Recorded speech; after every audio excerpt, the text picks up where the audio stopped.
Hey there, this is Leo Rodriguez Jr., a real estate agent in the beautiful state of Texas and the Dallas-Fort Worth area and all of the beautiful cities and towns around it.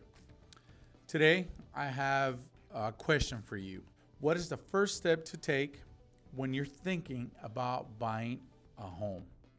What is the first thing that you should do, that you should consider when you're looking or thinking about buying a home?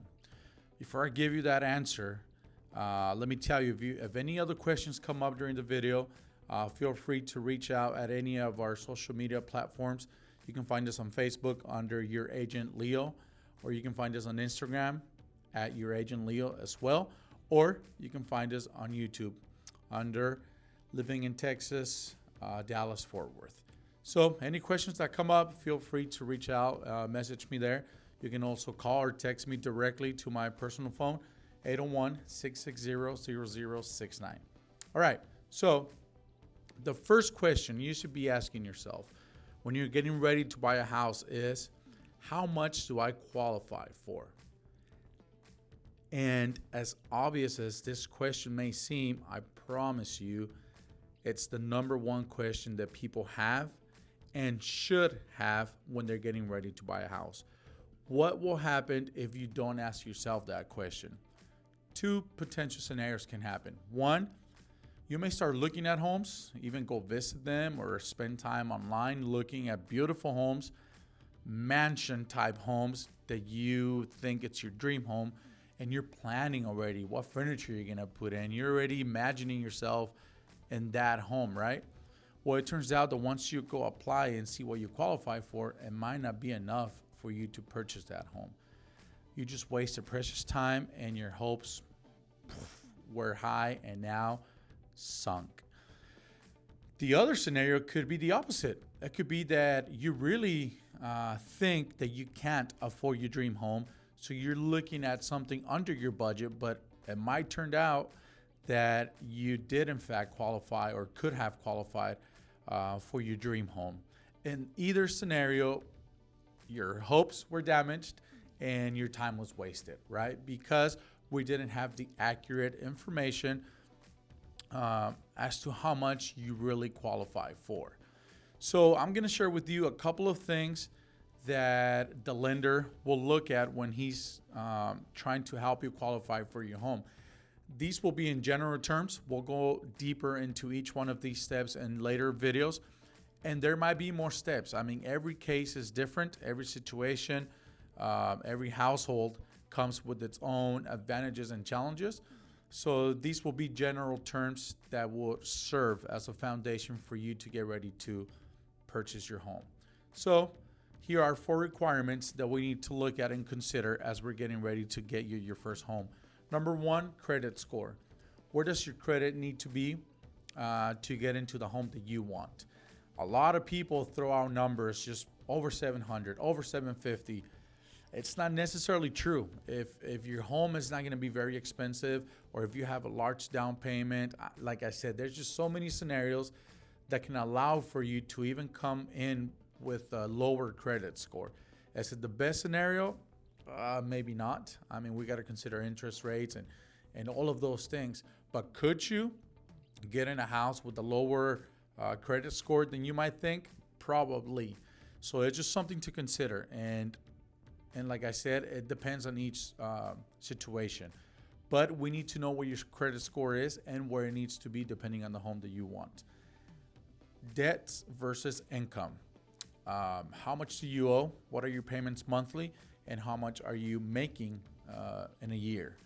So your credit cards, car payments, maybe another home if you already have one.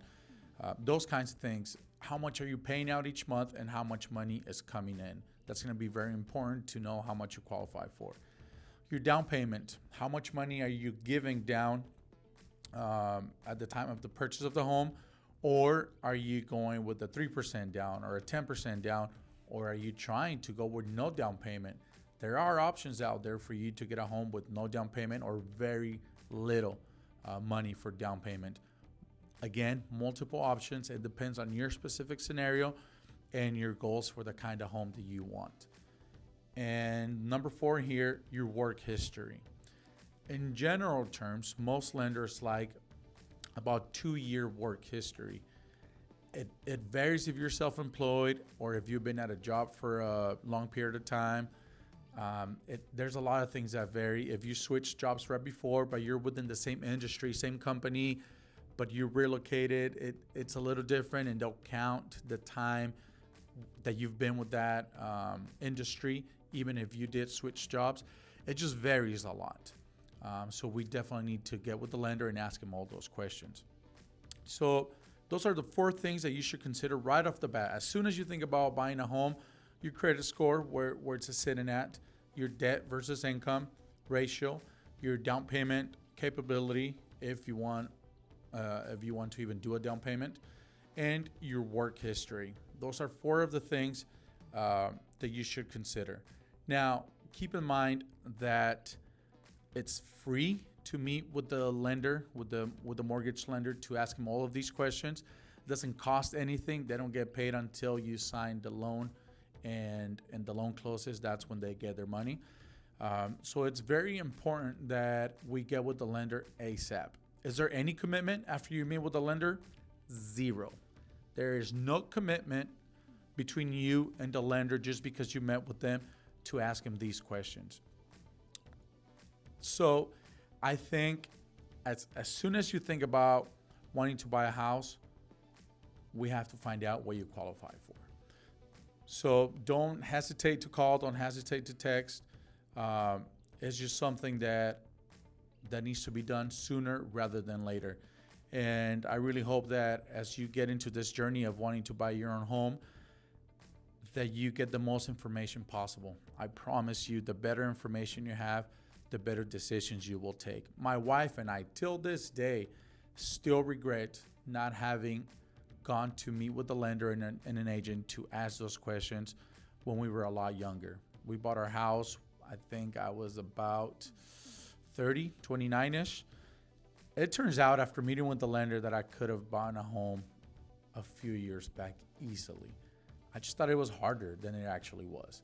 So I never went to meet with one. So I wish you the best in your process. I hope you don't delay the goal of buying a home as much as I did, and don't regret it later like I did. So yeah, go ahead, think of all your questions, write them down, send them in a message, send them in a text. You can call me, and we'll meet with the lender and get all those questions answered for you. Thank you for your time. Wish you the best. Best of luck with everything. Thank you.